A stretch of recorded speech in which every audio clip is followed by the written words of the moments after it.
and a very warm welcome to the 68th episode of the Drunken Boxing Podcast. Yeah, it's been a minute since the last episode release. I've been busy with most of my other projects, particularly the Jian online learning program. It takes a lot of time and effort and energy to plan, to film, to edit and produce these in-depth instructional videos, and a lot of my time is taken up with that, leaving a lot less time for other things, well, when there's a crunch. But that being said, I do have a couple of interesting podcasts lined up, including this one that I'm releasing today, which I'm sure you're all going to enjoy, and keep an eye out for them.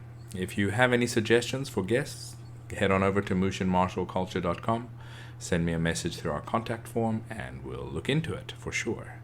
Let's jump right into some Mushin martial culture news. Since the last episode was released, I've released quite a few little videos on my YouTube channel. The majority of them are highlights and snippets from lessons on the Jian online learning program. So if you're interested in seeing what the content is like, if you're interested to see the depth and the clarity of the lessons themselves, go take a look at that. But I have also started releasing a translation of a Chinese aired documentary, which I've named Kung Fu Hercules, and it focuses on the strongman, a particular strongman family that has performance history and roots in the Tianqiao area of Beijing, which is famous for this type of performance. It's also very famous for Shuaijiao, because that is where they used to do public performances, and that has a lot to do with the location of Tianqiao and historically what that area was, which is covered in the documentary series. So go check it out. It's 3 episodes in total. 2 are out, and I hope to release the 3rd one within the next week or so. I also released a Xingyi quickie video focusing on a practitioner named Shi Guang, who is a monk. In fact, he's the abbot of a small temple in Taigu, and he practices Che-style Xingyi. So it's quite an interesting little documentary and peek into his life. Other than that, Mushin martial culture, I've, as always, been designing and been busy with making things whenever I get an idea for a piece of apparel or something, or a poster or something that I would like myself. Well, I create it and I make it available for all of you. And I've released 2 t-shirt designs. One is continuing in the water margin series, this time featuring the legendary Wusong, the Tiger Slayer. This is a very old woodblock print from Japan of Wusong beating down the tiger, and I've always loved this image. So I extended it, cleaned it up, did some tweaking on it, and it's now available on a t-shirt. I'll probably make a hoodie version available in closer to winter.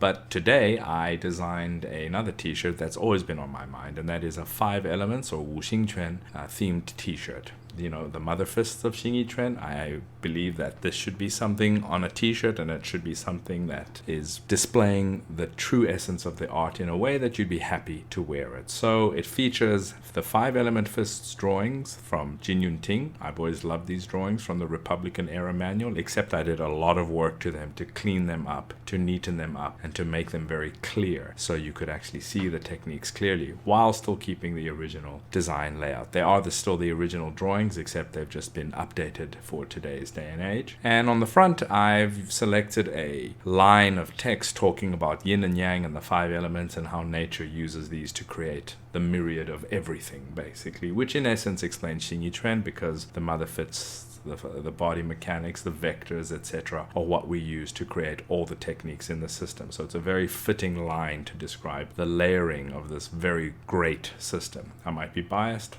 probably am, but Xingyi Quan for me is a great art, and I wanted a t-shirt that could display that, and I've made that available too. Let's get into today's guest. My guest today is Phillip Lay. Phillip Lay is a Jook practitioner, specifically of the Philadelphia branch, trained under prominent Sifus there.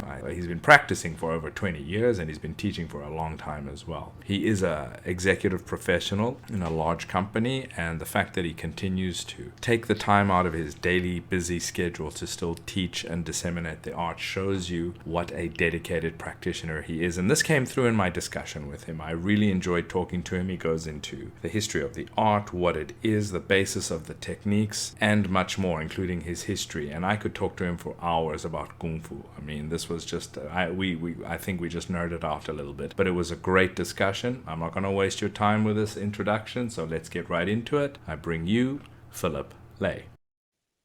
And welcome to this episode of the Drunken Boxing Podcast. Very happy to have Phillip Lay with me today. We've been trying to set this up for a while, and we finally made it happen. So welcome, Phillip.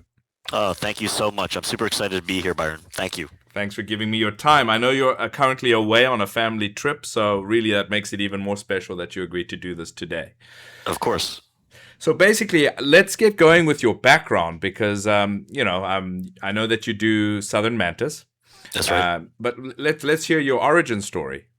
Yeah, yeah, of course. So I think if I'm gonna tell the full story, it actually goes back to even before me. Mm. So my parents immigrated over to the United States back in the late 70s. After the Vietnam War, Yeah. they came over as a part of the program that was taking them in. And so I ended up being born in a small rural town in Pennsylvania. As a part of that, I didn't have a lot of exposure to my Vietnamese culture, or just any other culture other than where I was, which was, central PA.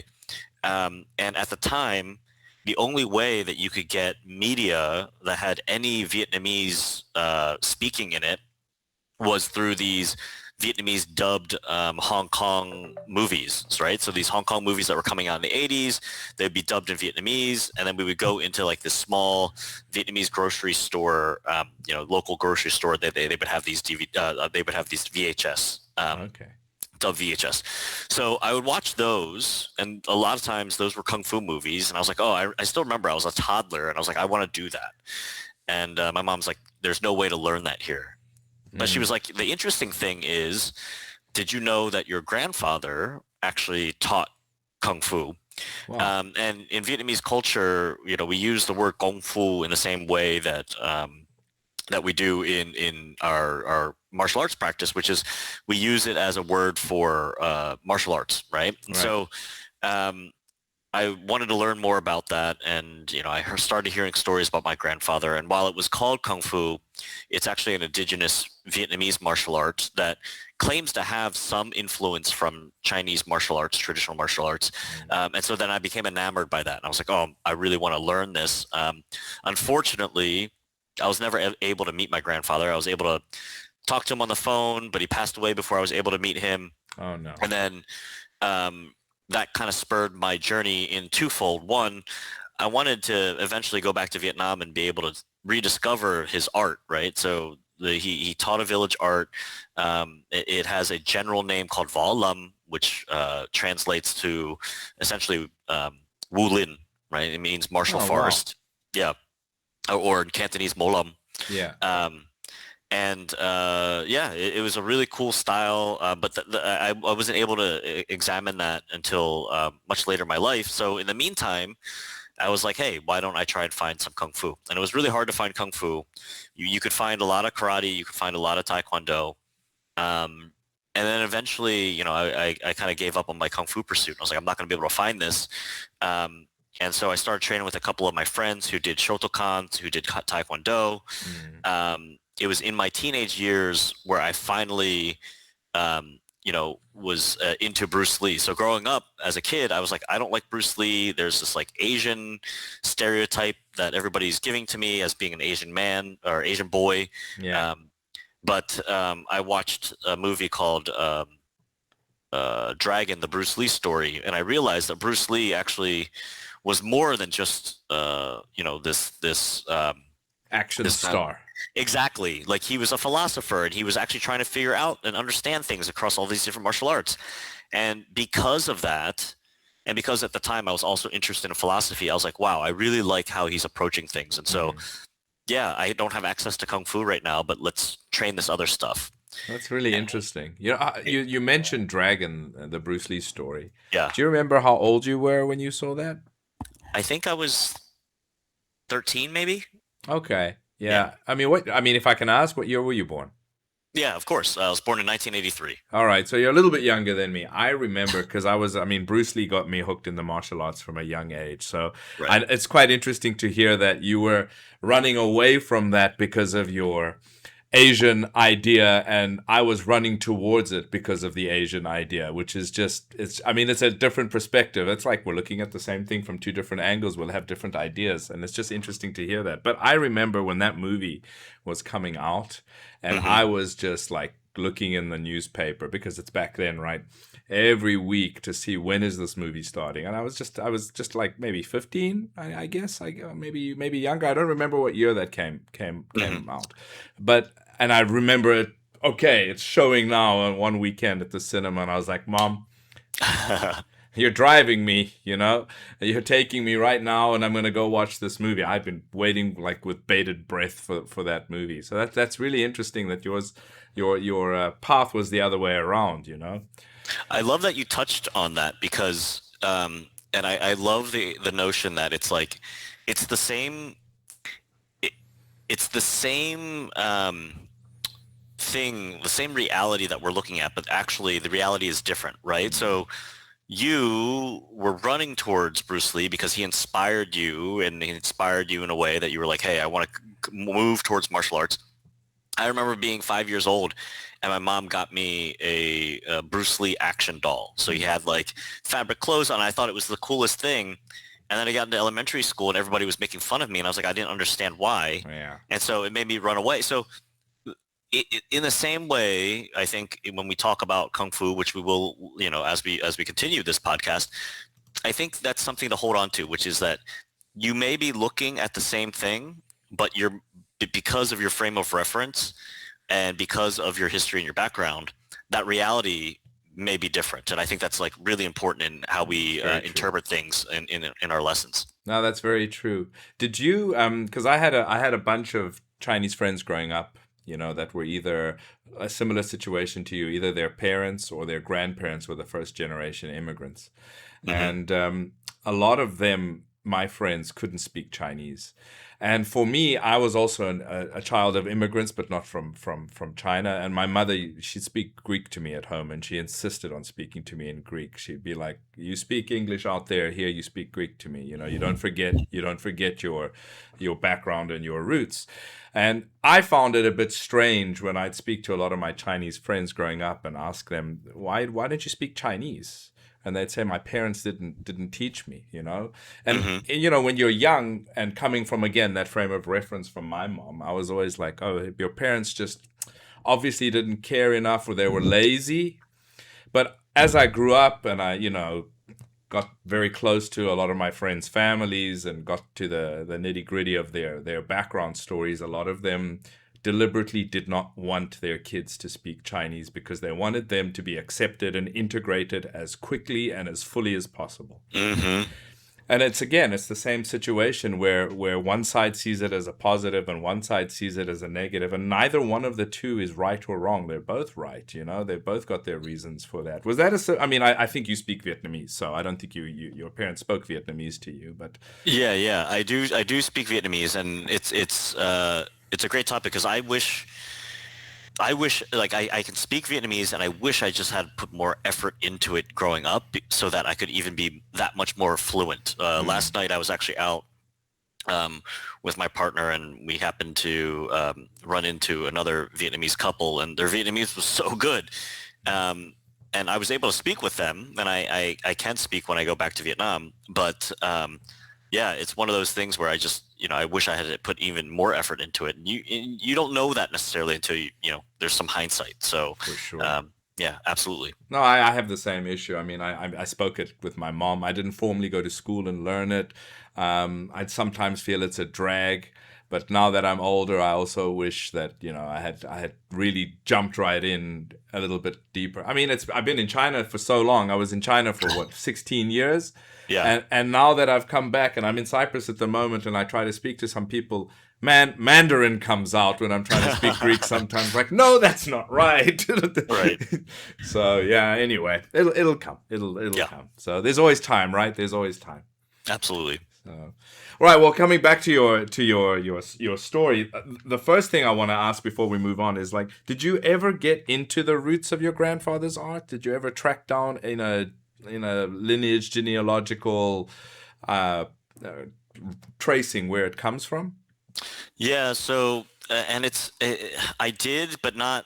I wasn't methodical in my research. But what I can say is, yeah. So when I finally got back to Vietnam, the first time I was in Vietnam, I was 10 years old, and I had started asking about it. And people at the time, when I was 10, it was 1993, right? So like, This was at a point where folks, I think, were just like coming out of like the healing process of like everything that had happened with the war. So through that, like everybody was like, well, no, we don't, no one knows it. No one remembers it because like it wasn't important. We didn't need it to survive anymore. We didn't need it for, there was no time for practicing for fun or anything like that. Like there You're was a trying to war. And survive. then after that, after that, it was like, okay, like we need to rebuild. We need to, repair and heal. So I was 10, people started telling me stories, but I couldn't find anything. And it wasn't until, several trips after that where I kept asking and I kept digging. And like I had a great uncle then show up one night after dinner and was like, hey, I heard that you were asking about this thing. And he waited until everybody had left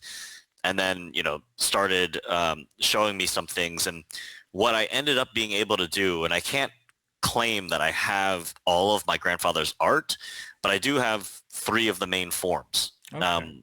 And I know them, and I think they're extremely valuable. They appear somewhat like a mix between, I would say, like a Southern Kung Fu system mixed a little bit with like a Muay Boran, Muay Thai kind of Okay. aesthetic. But yeah, I do have them.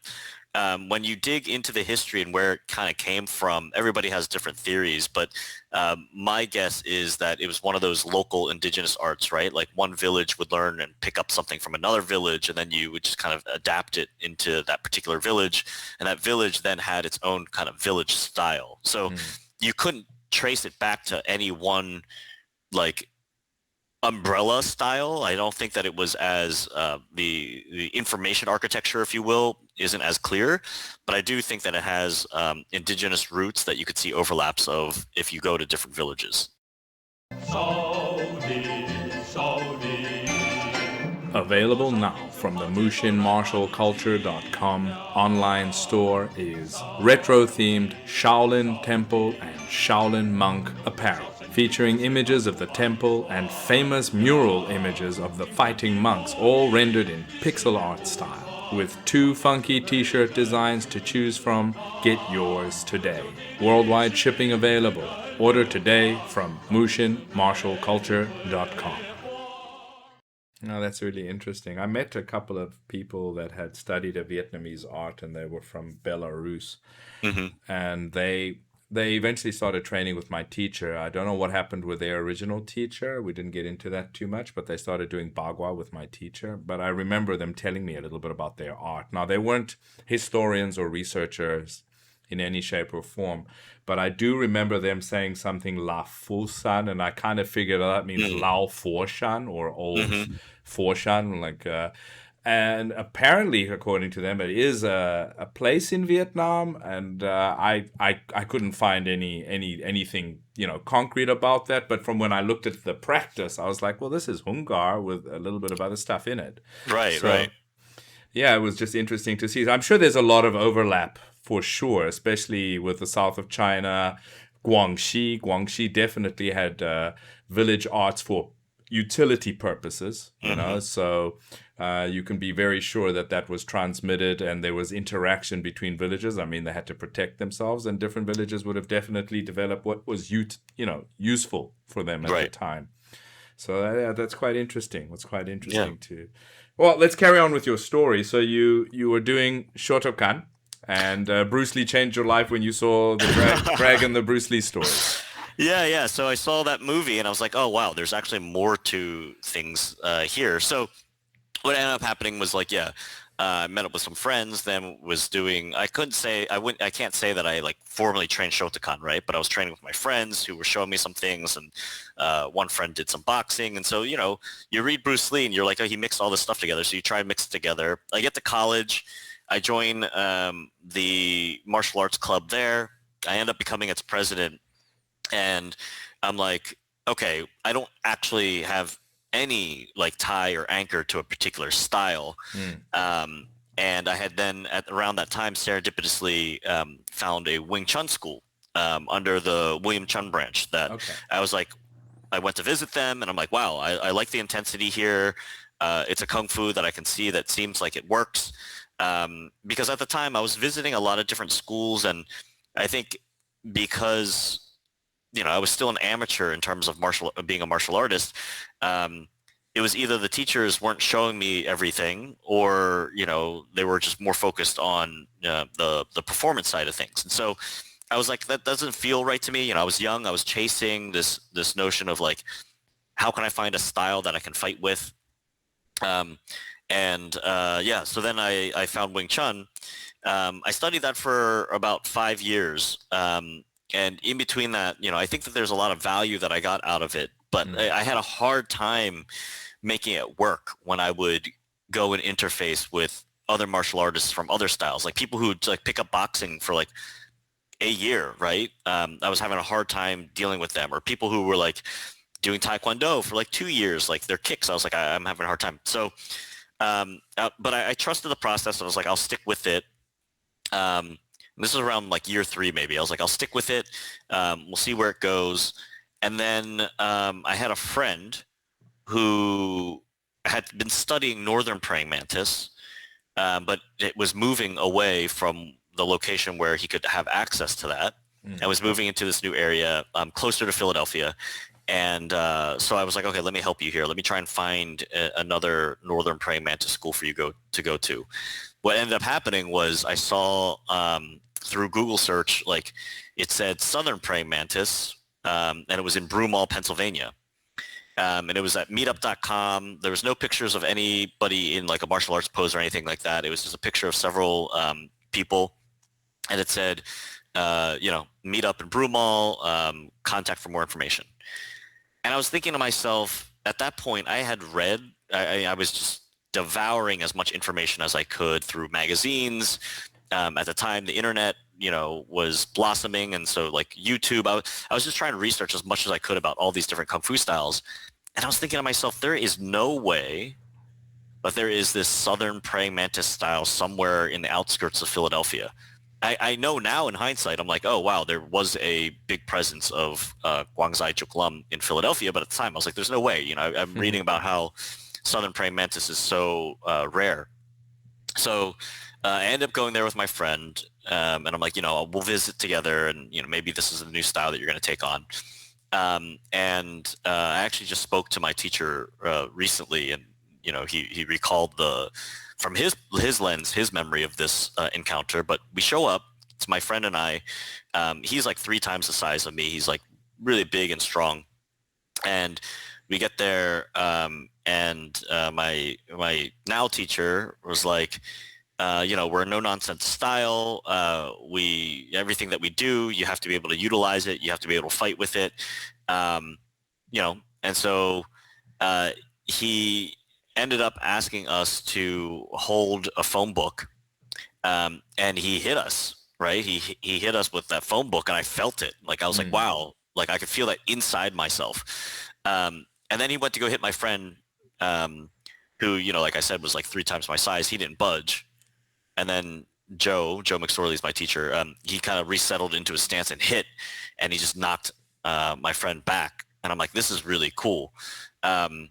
He asked us to, throw some punches at him. I threw like a very, just very playful kind of like jab outwards. And he's like, what are you doing? Like, that's not an actual punch. Like, actually throw at me. So then I threw, I think it was like a jab cross hook, and he shut me down immediately. And I was like, wow, this is so cool.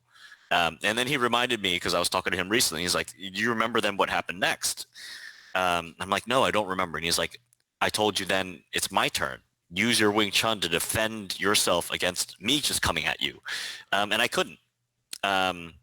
And it was at that point then I was like, okay, like I need to learn this style. And I asked him if I could learn. So my friend and I joined, and for a little while I was doing both Wing Chun and Southern Praying Mantis together.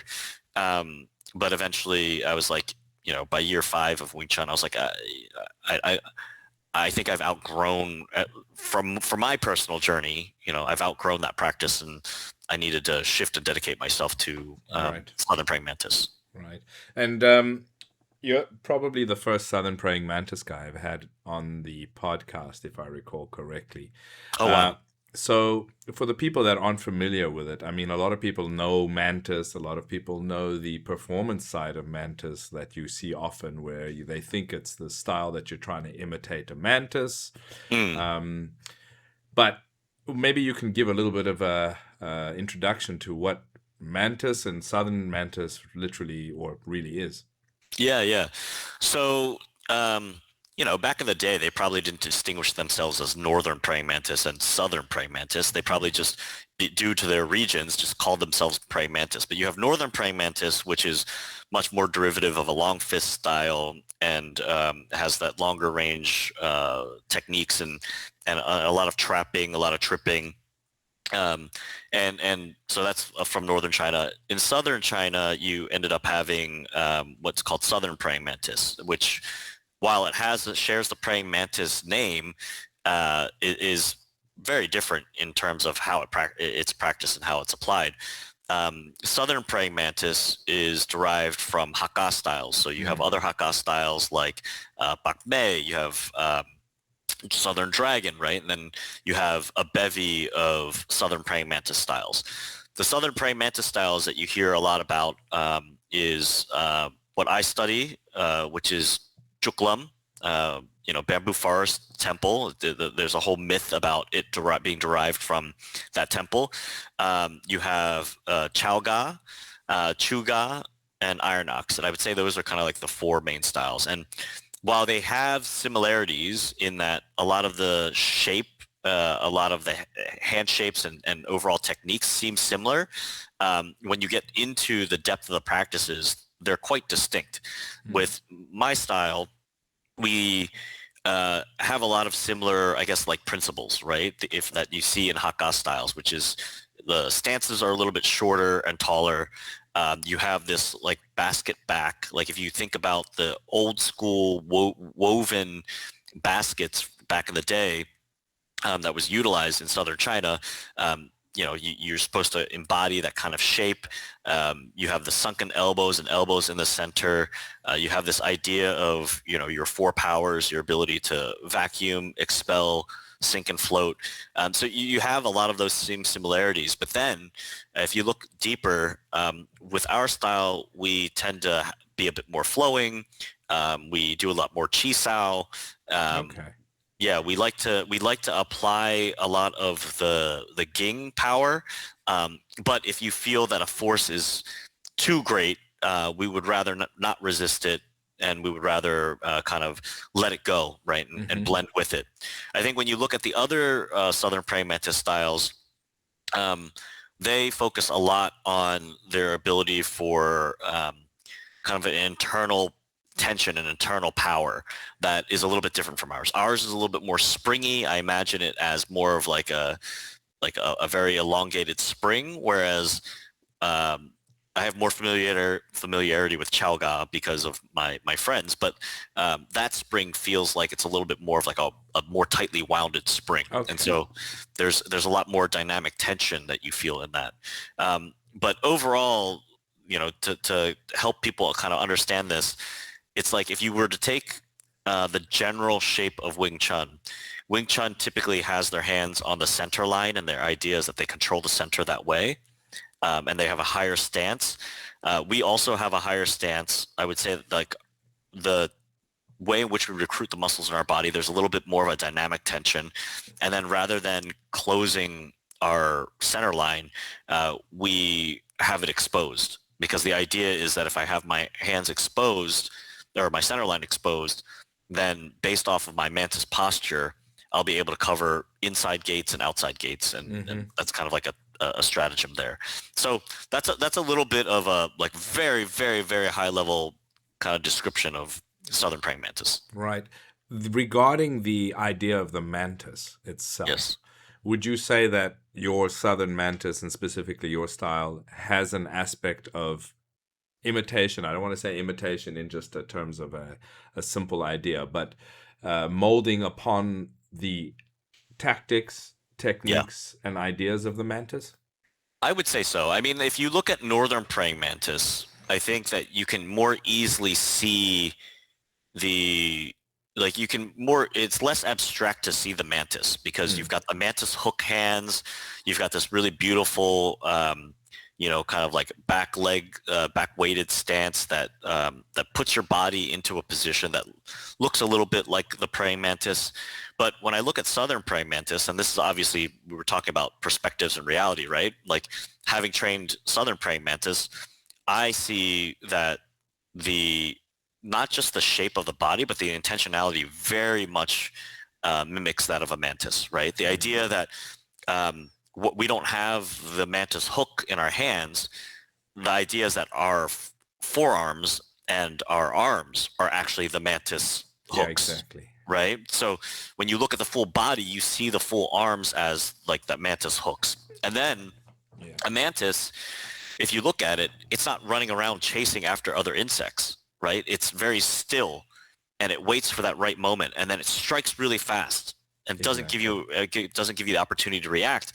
And I think that embodies the way in which we try to move with a mantis. If you've seen a mantis fight larger bugs, you'll see, it's hooking, it's sticking, but then it maneuvers around the insect as well. And I think so. While I think that it's easier for people, at a glance to see northern praying mantis, be like, I see the shape of the animal. When you look at southern praying mantis, you understand the kind of physiology of an actual mantis and what we're trying to do with our own physiology. I do think it maps. I agree. I mean, I'm the opposite to a lot of people that would say when they look at northern mantis, they think it looks like a mantis. When I look at southern mantis, I think it looks the closest to a mantis, both in spirit, tactics, and idea, and even energy. Honestly, so I know, like from my understanding of the majority of the northern mantis styles, the mantis aspect, including the hook hands, being just simply one technique. Don't look at the exaggerated performance styles of mantis. If you look at traditional northern mantis, it doesn't look like a lot of that performance mantis where they over exaggerate the hook hands and the bobbing and the right. It's like punches, kicks, trips, sweeps, hooks, elbows. It's like full of that. The mantis hooks are just like, 1 out of 100 techniques. So for me, when I look at southern mantis, I mean, I played with mantises a lot growing up because I was a kung fu nerd. So, when I first saw southern mantis, I was like, that reminds me of when I was playing with mantises. Because it's, in a sense, even though they're standing there, they're setting up a trap. Exactly. Is what they're doing, which is very different to the northern idea. The southern, that's what I see in southern mantis, is a very similar method and tactical principle there. And then, of course, the energy that comes out of that, as soon as it gets to the point that it needs to do what it needs to do, is very similar. So for me, it was always that way around. So it's interesting to hear you say that. Yeah, absolutely. I think what you're saying too about like the intentionality and energy that you see of a mantis. Yeah, speed is one thing, right? It's very fast, but it's not just the speed that it enacts. There is like an intensity and, dare I say, I mean, it is violent. Like they're very violent in terms of how they project their energy. So I think it's to me very one-to-one. Yeah, I agree. Now, going from Wing Chun to Mantis, what would you say are the biggest similarities and the biggest differences for yourself? Yeah, I think the biggest similarities, there's the idea of the sunken elbow, the immovable elbow, having the elbow pointed downwards and being able to project energy with that elbow extended out from your body. I think that's similar. I think that there is this notion of, Wing Chun, because their hands are on the center line, there's a lot of motions that are from the inside outward, right? So it handles techniques that are coming into your outer gate very well. And so we have techniques like that in Southern Praying Mantis as well. And then I would say that there's like a lot of the Chi Sao aspect. So in my style of the Guangzai Juk Lam, which is distinct from other styles of Guangzai Zhuklam, we do a lot more of the Chi Sao sticking hands, building the sensitivity, and I think that's a lot of, there's a lot of similarities there with Wing Chun. I think where things begin to differ is with Southern Praying Mantis, all Southern Praying Mantis styles, we don't keep a defensive hand back, right? We don't have like a Wu Sao that is kind of sitting in the back and acting as like the replacement of the Man Sao asking hand. Both hands we reach out, and both hands, are extended, and both hands are asking hands, right? We call them Hat Yi Sao, beggar hands, right? And so that extension happens on both hands. And the idea of covering from inside to out, that distance is much shorter. Our movements, I would say, like the short power and the tan ging, the springy ging, it's generated at a much shorter distance, and it's generated with the arms and the body already extended. So you want to be able to create that without having to recruit a lot of big motion. Recoil and then reshoot. Exactly. Are you interested in learning authentic traditional Chinese martial arts of Xingyi and Bagua? Well, if that's the case, the Jian online learning program is for you. The Jian online learning program is the premier distance learning program where you can learn authentic arts of Hebei Xingyi and Liang style Bagua in a comprehensive and in-depth manner from wherever you are. Featuring over 120 in-depth lessons covering aspects of individual training, technique refinement, forms, application, partner work, conditioning, internal skill building and qigong, and much more. The Jian online learning program has been running successfully for over 3 years and is highly praised by participants within the program. So start your journey into learning authentic classical Chinese martial arts today by visiting mushinmartialculture.com to find out more, or to sign up directly at patreon.com/mushinmartialculture. That is the Jian online learning program. Enroll today. I'd also say in terms of our Chi Sao, we like to, there's less of like a replacement of hands, like in Wing Chun when I was practicing it, you would have a pak sao, you'd punch, and then you'd pak with the other hand and punch. And, it's a really good strategy and tactic, which is like one hand is always covering and the other hand's always hitting. It's like layering things upon each other. Exactly. And we have that too.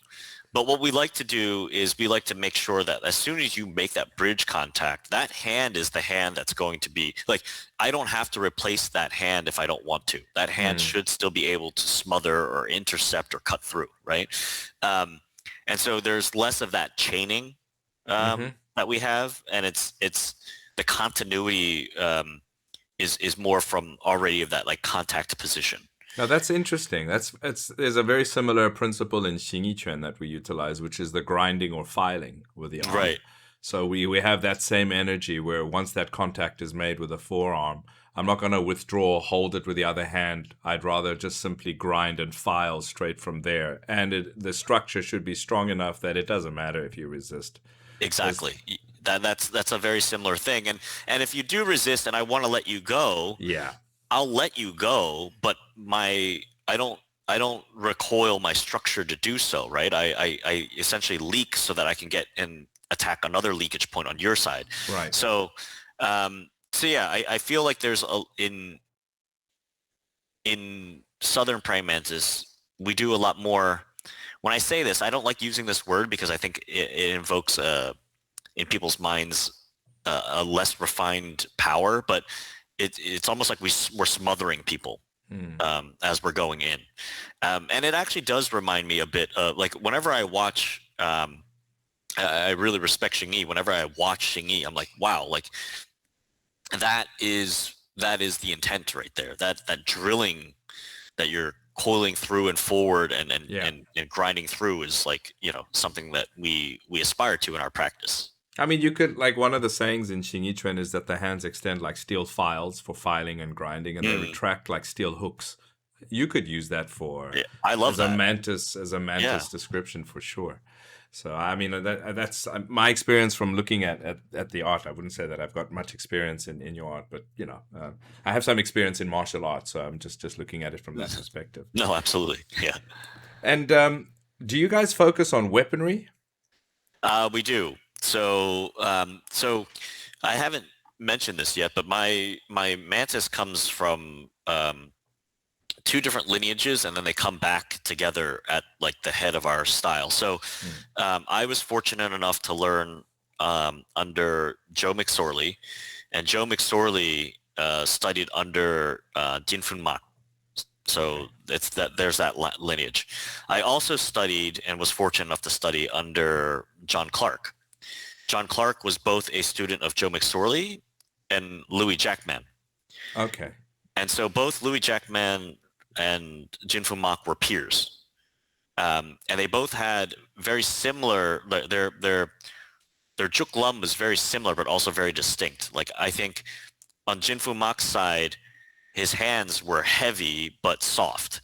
And the way that he moved and he struck with extreme violence, but had this like whippiness to it.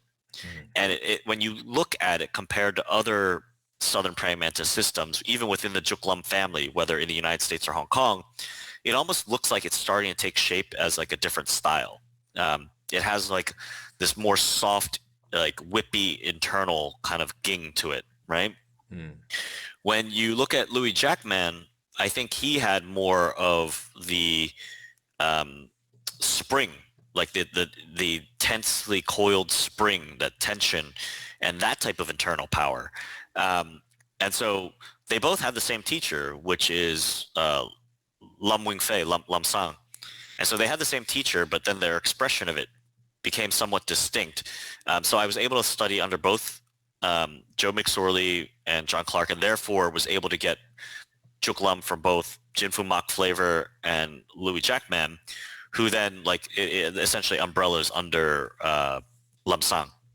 So this is important to answer your question, because on the Louis Jackman side, the main weapons that we would train was the long pole. So we called that the single stick or single staff, and we called it that way because you're essentially just fighting with the one end of the pole. Then we had our two-way staff, which means you're fighting with both ends of the staff. And then we had our butterfly swords. There was also a set with the iron rulers. I didn't learn that. I had seen that performed under some of Louis Jackman's students, but through John Clark, essentially what we were made aware of was the two pole forms and then the butterfly swords. Now on the Jian Mak side, there was a lot more weaponry. So they had the long pole, the butterfly swords, but then they also had a lot of what I would consider like more northern weapons, like broadsword. They had the halberd. They had the trident. So there was a lot more, and I didn't learn any of those. But then also, I was fortunate enough last fall, to go back to Hong Kong, and was graciously invited to visit some of the Hong Kong Jook Lum folks, Sifu and his group, who were extremely kind and like so giving, and they were showing me some long pole drills too, and the poles work that they showed me over there. There is a form, but more of the emphasis was working on building the gong look through like the pole training. Yeah, exactly. So more of the power development than the actual combat technique. Right. It's a great tool to develop whole body power and connected power, and then getting you to learn how to use that and then express it out very far. The pole is a great tool for that. Regarding you said your dantou and shuangtou, which is literally a single head and double headed staff. Yeah.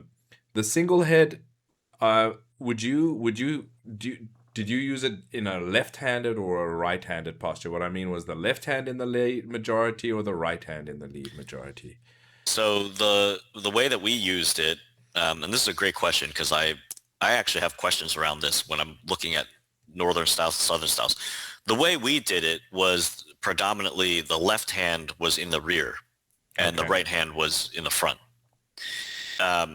when I was practicing Baji with Vincent May for a little while, we would practice on both sides. Like that was just what we did. Mm. And then I believe I need to double check, but I believe with my Hongga friends, they have the right hand on the rear. I think. With their staff, Yeah, with their pole. It's interesting because that's like almost a way to kind of get a glimpse into the origin of the weapons practice, whether it's in some cases northern or southern, whether it's spear derived or purely staff derived. It's quite an interesting way to look at it. Like I do recall seeing Hungar spear guys using it with the right hand in the lead, right? Mm-hmm. And that is because their staff influenced their spear so much, Right. And if it was the other way around, which you see a lot of northern systems doing, you'll see they'll use a staff, but they'll use it a lot with the left hand in the lead. And you can see there's a lot of spear techniques and influence in their staff. So it's quite interesting. I mean, there's a lot to it, I mean, there's years and years of development and generations of development that sometimes you don't know why or how, but you still have these little fingerprints here and there that you can kind of see what may have or may not have influenced something. So, yeah. That's why I love your work so much because, I try to approach my study of martial arts not just from a combat side of things anymore, though that was like the holy grail that I was chasing for so much of my life. Now I'm more interested in it for self-development, for health. How do I keep training this as I get into my elder years, just like our elders do? But then also, what's the anthropological side of it, right? I said in a recent interview that these arts are living arts, and because of that, the living need to practice them and help them evolve and grow. And a part of helping something evolve and grow and understand how to do it in a responsible way is to be able to understand anthropologically why certain decisions were made. Maybe it was just purely through, trading and kind of learning from a different style. Maybe it was because the conditions of that particular environment necessitated that they trained in a particular way. And so I love your work because you are honest about that, right? What do we know? What don't we know? What can we speculate? What can we pontificate? And yeah, I find that stuff fascinating. I'm glad. I think that what you've touched on there as well with regards to our goals that change as we get older and as we practice the arts for longer. I wouldn't ever want to say that anybody's initial idea for practicing an art is wrong because what got you into an art is always going to be great. The only difference is we evolve. So, and that's a good thing. You don't want things to stay the same all the time. And you've said it there as well. The arts are exactly the same. And I think a lot of the time people actually stubbornly think that any evolution is bad. And that's not the point. Like when I'm talking about evolution has to be with the essence in mind. You also mentioned something earlier which is really similar or important to this point, where you were talking about your teacher, the one having one type of energy and force and the other one having different, but they had the same teacher. I saw that as well over the years between my Kung Fu brothers, between my Kung Fu uncles. They had the same teachers, but then what developed between them in them differed and changed, and that's a good thing, right? Otherwise we could just have one cookie cutter thing, then everybody's exactly the same and the whole world is gray. I mean, come on. Exactly.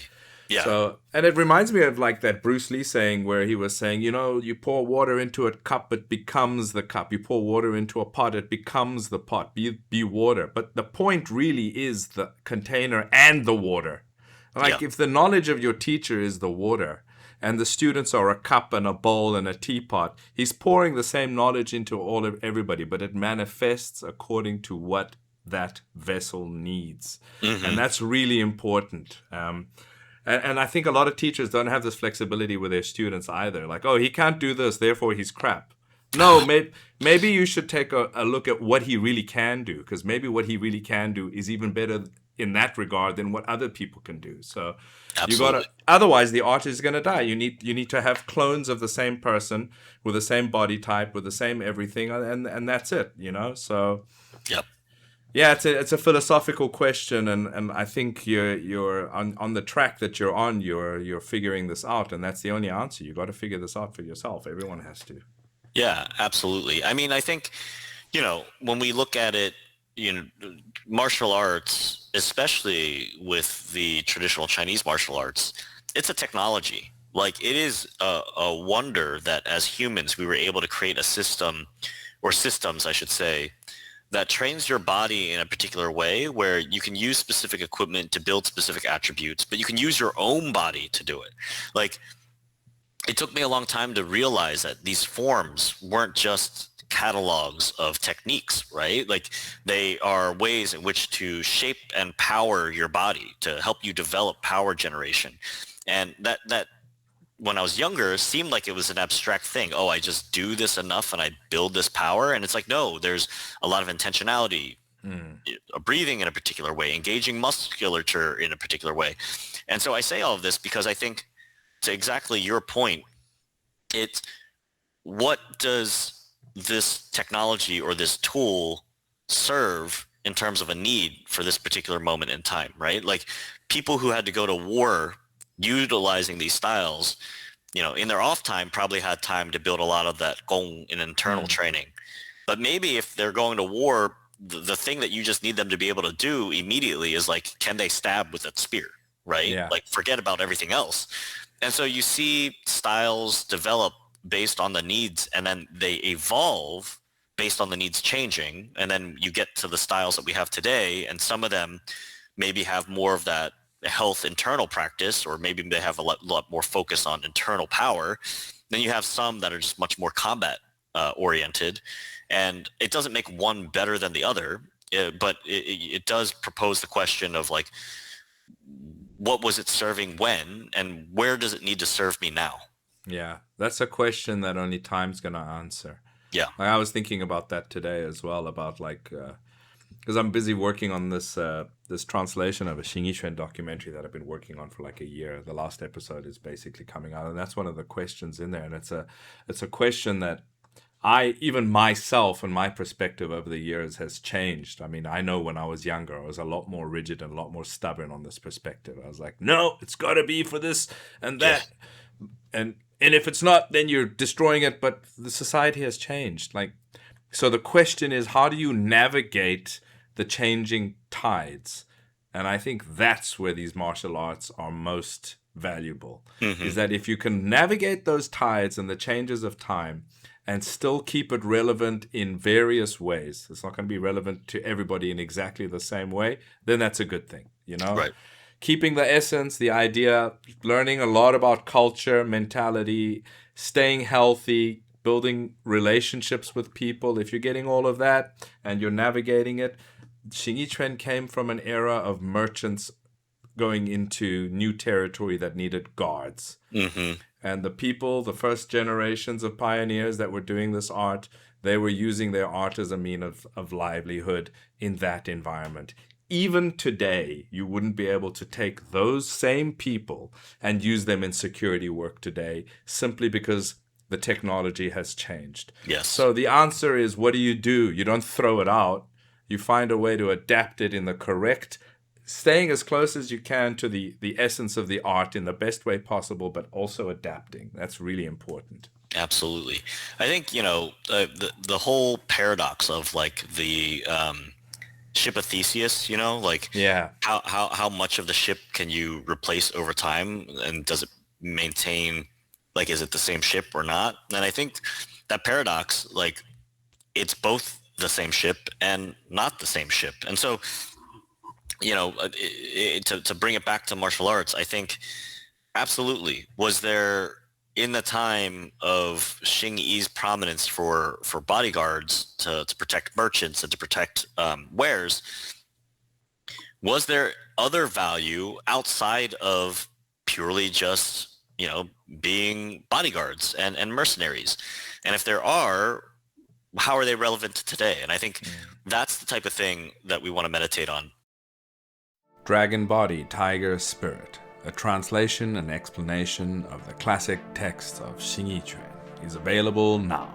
This critically acclaimed work presents, translates, and explains the core classical texts of the art of Xingyi, many of which have been utilized by other arts, including Taiji Chuan, Bagua, and others. Available in hardcover, softcover, and ebook versions. Get your copy today from mushinmartialculture.com or from Amazon. Take your practice to the next level with Dragon Body, Tiger Spirit. With Jook, there's a lot of lore about how it started. They say it started in a temple and it came from a monk, and it shares a lot of similar narrative telling, like the northern styles. There was watching a bird, a mantis fend off a bird, and all this stuff. But ultimately, the myth is that it was more of a temple art. And that gives you a nugget, which is like, if it's a temple art, then it probably is a little bit different, or there's something to be said about its difference in terms of whether it's real or not, in terms of its approach to saying, it's a part of the kind of Hakka indigenous population who had to utilize these arts in very real ways to protect themselves, right? And to accommodate their culture. And then you get to like more modern times. I would say the Jook I learned, I almost call it sometimes the Philadelphia style, because my teachers had to deal a lot with modern day martial artists, with boxers, with people who were there just to fight and take your head off. So it had to evolve in those times, and it became much more combat oriented again, but combat oriented in a way which was matching the needs of combat of the time, which was in Philadelphia. Most people, as my teachers were coming up, were dealing with boxers.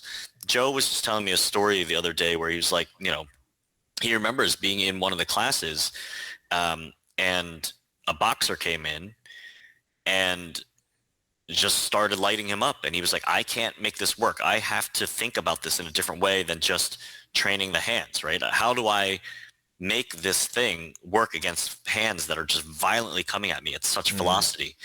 And so like that became that's how the art then evolved, and that's the style I learned.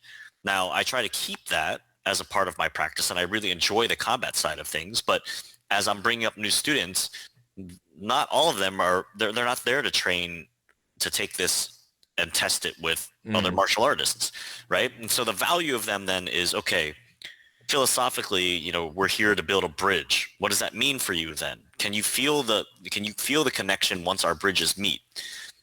Do you realize then that we're in an actual moment of communication, even though we're not saying anything? We're speaking through touch. We're speaking through our bridges. Can you feel anchored in your body? Are you able to feel the energy expressed throughout your body? Does that help you develop more of a self-awareness of yourself, right?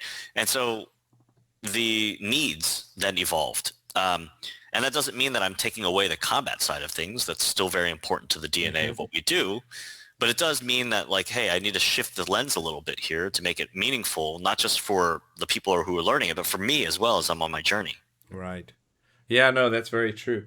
And like I said, as long as we know what we're doing and why we're doing it, I don't think we can go astray. And also, you've still got martial brothers, uncles, teachers, etc.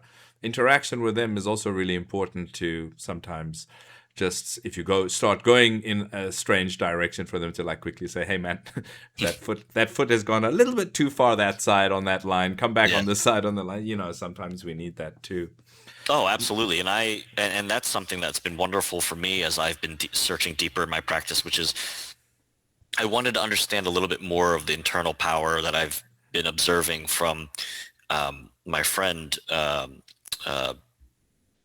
who both I'm pausing because there's two friends that actually brought this light to me. So I have Cyrus Chow Sifu, who does Hongga, and then I have Arthur Luk Sifu, who does Chaoga. And they both were talking with me about just the development of internal power from a southern perspective, right? And you have iron wire power in the Hongga side, and then in the Chaoga side, you have their essentially Hei Gong, their internal Qigong. Yeah. And the development of that was something that I didn't have exposure to. We would really focus on building our ging, our tan ging, our spring ging, but we didn't have this kind of internal qigong practice that we were doing. And so I've been curious and working with them and to understand how they're generating their internal power from their side of things. As I'm doing that, though, it's also helping me refine some of the principles in my own art, right? Like I was working with Arthur, and he's like, hey, like the way that you're moving gives you much more flexibility against like these modern fighters, but like maybe your elbow is straying a little bit too far outside of the line, right? And it's like, that's a great point. And he's like, when you're doing your form, maybe you're utilizing too much of your body weight shift and less of your ging power. And I'm like, that's great feedback. I was in Hong Kong. I showed them my form, and they were like, yeah, that probably needed to evolve that way to accommodate the needs over in the United States, but let us show you how to refine your movement a little bit here. And that it's not that refinement didn't exist in our system, but it was just as we were using it in a particular need and mode, my elbow had strayed a little bit, or my form had strayed a little bit. And so you have to have the humility to remember that like the art provides you the blueprint to get back to the returning to the source, so to speak. And and if you can stay true to that, then yes, you can evolve while holding on to the value, the benefit of what the art provides. Yeah. I actually had a question earlier while you were talking a little bit about the principles of your style and stuff. If we talk on predominant planes of motion and energy that you're utilizing, the horizontal or vertical, which one of those would you say is the more prominent plane in your system?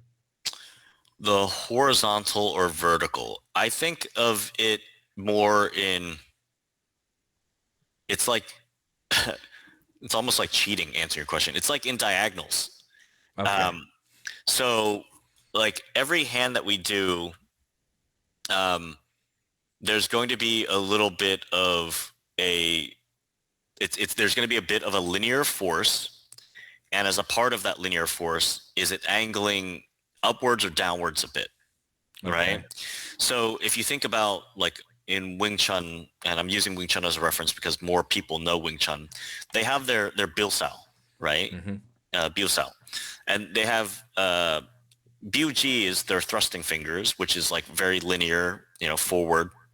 And then they have their Biu Sao, and which is a little bit more of the upward outer gate hand, and it's really useful against overhands and hooks and things like that. We have motions that are projecting linearly out forward, but cutting slightly upwards in that way. And then we also have similar things that if you're going to pull linearly inwards, it's inwards and slightly downwards as well. So we hit all four planes, and we usually cover it diagonally because the idea is that we're covering diagonally those gates, right? Where people are going to try and leak in from a top right angle or a bottom right angle. And so we typically try to cut and meet that. Okay. And when would you say that while you're doing that and something, let's say, for example, your arm is extending out and it's extending diagonally somewhat to the up right, let's just say upright. Yeah. Would you say that's more perceptible to feeling or to sight? Would me as an onlooker have a better understanding by seeing it or feeling it? That's a great question. That's a question from a martial artist. I'd say by feeling it, right? If you were to look at the forms, if you were just to look at our Sambojin, you would assume that every motion that I'm doing is very like linear, right? Versus vertical. Because you just see the arms springing out forward. Yeah. But as soon as we were to like meet bridges, you would definitely feel that diagonal force, right?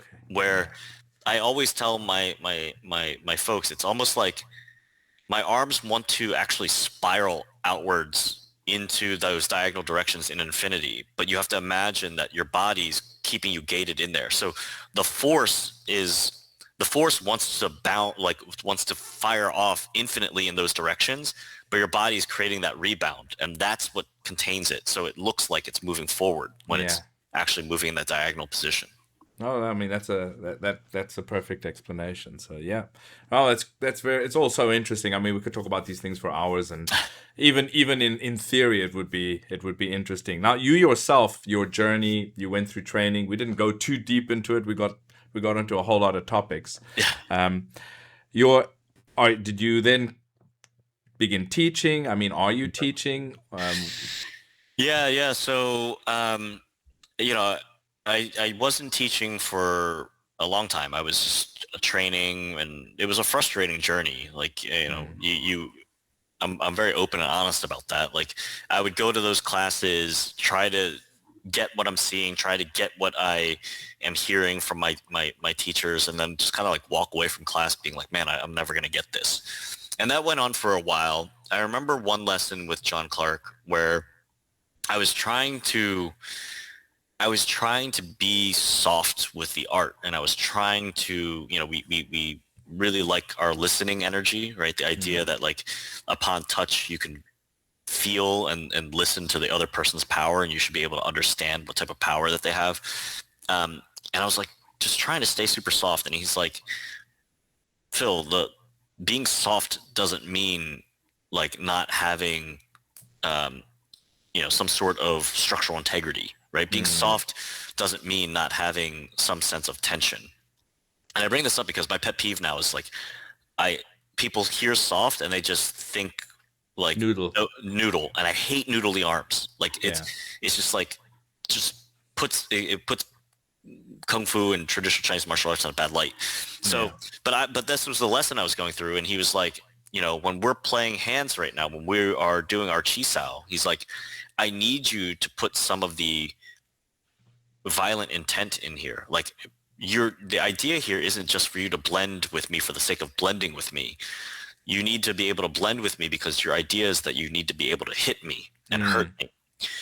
And I was able to then put some of that intent into my arms, and that was like a wake-up moment for me where I was like, oh, I feel like I'm finally able to get this structure in my body. And so then now how do I project power through that?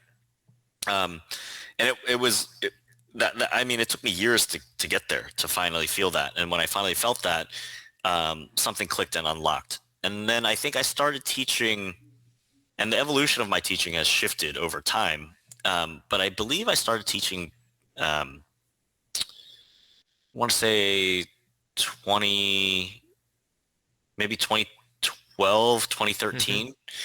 So I started teaching in Philadelphia, had a great group of students. One of them still, we don't get to see each other often, but still practices Jook. And so I taught. When the pandemic occurred, I moved things online and was like, okay, let's just focus on like, what solo drills can we do? And then after the pandemic, things opened up again. People needed to adapt their lives, and so there was less interest in learning because people were just, getting things together again. And so I was like, okay, I'll pause teaching. I ended up moving up to New York for work about 4.5 years ago. And while I was in New York, I was pretty quiet about my practice. I was like, okay, I'm in a new space. There's already a lot of legacy, Kung Fu legacy here, Jook legacy here. Like, I don't want to stir the pot. I'm not trying to create any noise or anything like that. And so I met Vincent May by way of Viet Le. Viet Le is a very close friend of mine. He's like a brother to me, and has introduced me to a lot of different martial artists and martial arts.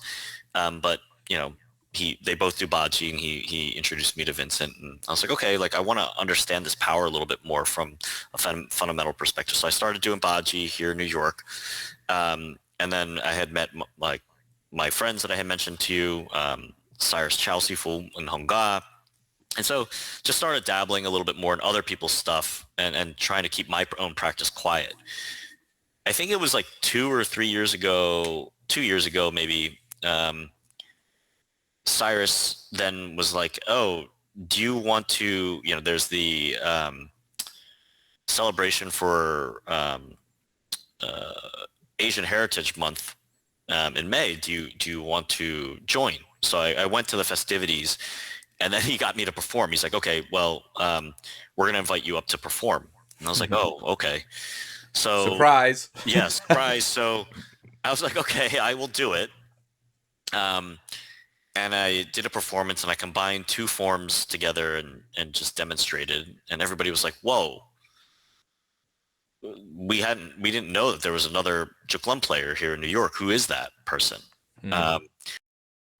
If you enjoy the Drunken Boxing podcast, as well as all the other Mushin martial culture endeavors, please do support us if you can at patreon.com. We have 2 support tiers there that you can pledge to help us continue to do the work that we do and continue to bring you the podcast as well as all our other works. If you would like to make a once-off tip or donation to our endeavors, please visit the link listed in the show notes or scan the QR code here.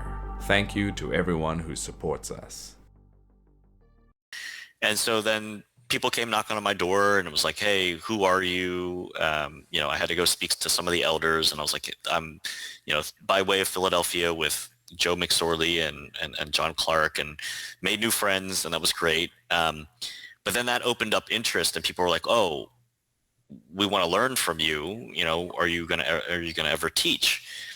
And I was like, I don't know. I don't, there's plenty of teachers here in New York. I don't feel like I should. But the community here supported me and rallied around me, right? Vincent was like, you should absolutely teach. And Cyrus was like, yeah, you should definitely teach. And Arthur was like, you should teach. So I ended up holding my the first month was just seminar style. I was like, this is open to the public. Anybody can join. And this was in February of 2025. So Okay. last year. Yeah. Last year. Yeah, last year. So I was like, okay, I'll formally start teaching again. After that in March, then I was like, okay, now it's going to be more closed door. You can join if you want, but like, let's talk first. And so I have a regular group of 6 to 8 people that I teach here in New York. And I have the full support of, like I was saying, Cyrus Sifu and Arthur Sifu. They come and join my classes, and I try to attend theirs when I can, and we all kind of support each other in our classes. But that's kind of the journey there, from like it kind of unlocking in my brain with John Clark Sifu, then deciding to teach in Philadelphia back in like 2012, 2013, teaching during the pandemic, and then getting to New York, and then deciding to open my doors again and teach last year.